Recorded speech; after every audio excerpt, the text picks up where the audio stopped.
So you'd like to also know about William Butcher, likes to go by the name of Billy. As I said about Jimmy, he's a white British male, around 5'8", brown eyes, very dark brown hair, 18 years old. Appearance wise, he's a little bit smaller than his friend Jimmy. He has a distinguished tattoo of a grenade on his right arm. His hair is almost to his shoulders and is set over his eyes, like, most teenage boys. He is an ex-student who dropped out of college to lounge around with his friends and play video games in their free time. Does not seem to care for others in any form of way, and seems angry and frustrated most of the time, and only acts rationally towards his closest friend Jimmy. Now, we received a background report on him, which is fairly long, so are you sure that you need to hear this?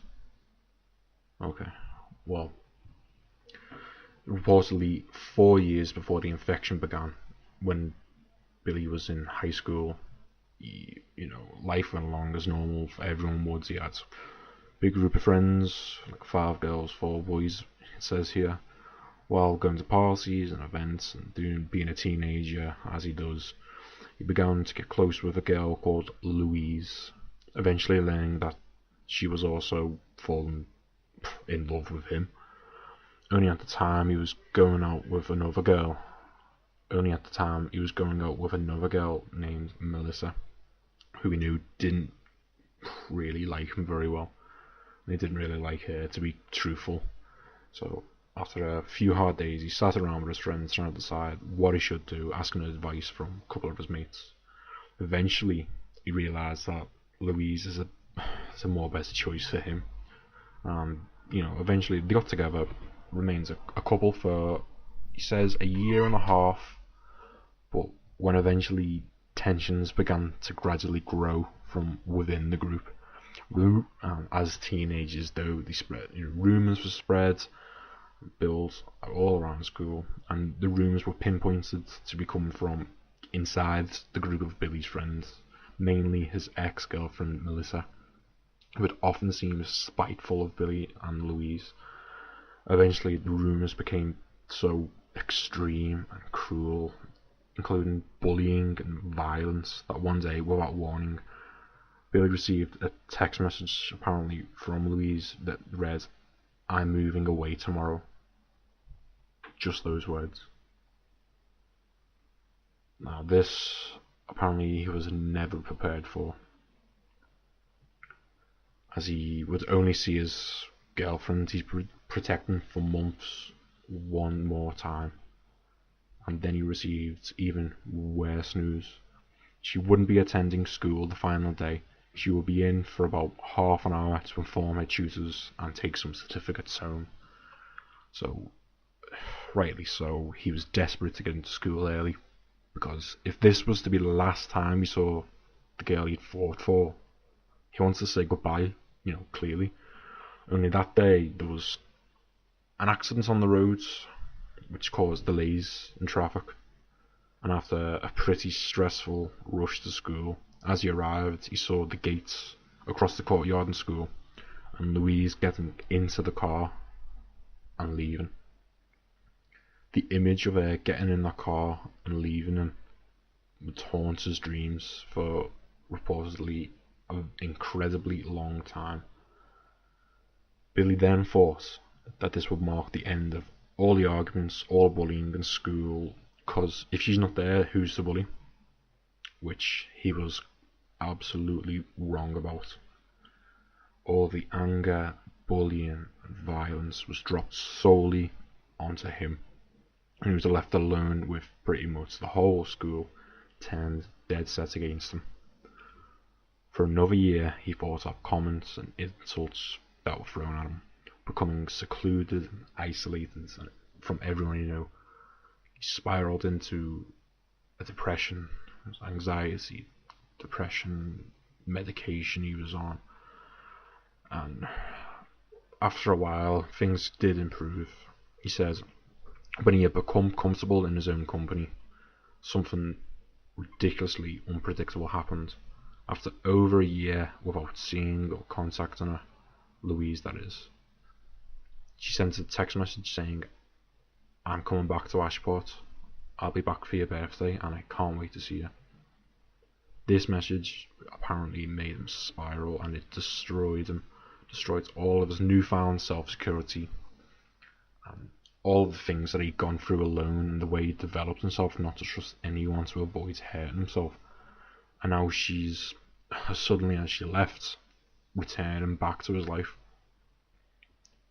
He had no idea what to do with himself. Like, what would he do? Because everything had changed so much, his life, his personality, the way he lives. What would he be like with her again? What would she be like with him? Would their returning make Billy feel more whole again?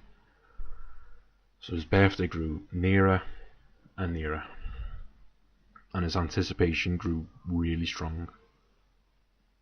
The messages he received were along the lines of, "I can't wait to see you." Now, Billy experienced something which he hadn't felt in almost 2 whole years: hope. As his personality, his mood lifted, his warmth knowing that the girl that he fought for, which would seem for a lifetime, then she left. He fought against the whole school in her name and honour. Received one final text off her about a week before his birthday when she was supposed to arrive. It says, "Hello, I'm sorry, but I'm not coming back to Ashport. I'm really, really sorry. But I hope that you have a good birthday though." He says that things just kept happening. Billy then felt what he said was betrayal. The things that offered redemption, a new start and reconciliation with his feelings and the girl that he said he loved. He felt like he was betrayed. He felt like, he says that he was betrayed. He didn't feel like he was. He then thrashed out against everything, anyone that even came into contact with him. His birthday the following week was what he called himself the downfall. His birthday was apparently on a Friday night.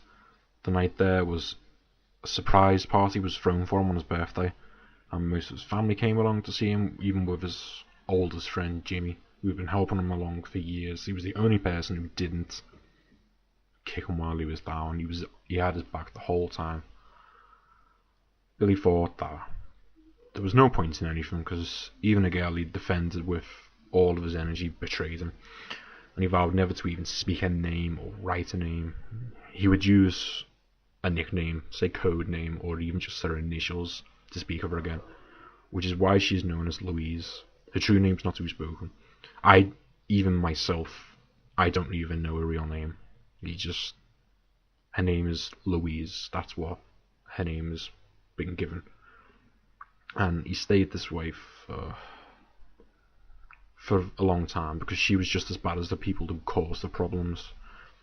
So for the rest of his high school, didn't bother to make an effort with class, learning, revision, GCSEs, and he almost failed.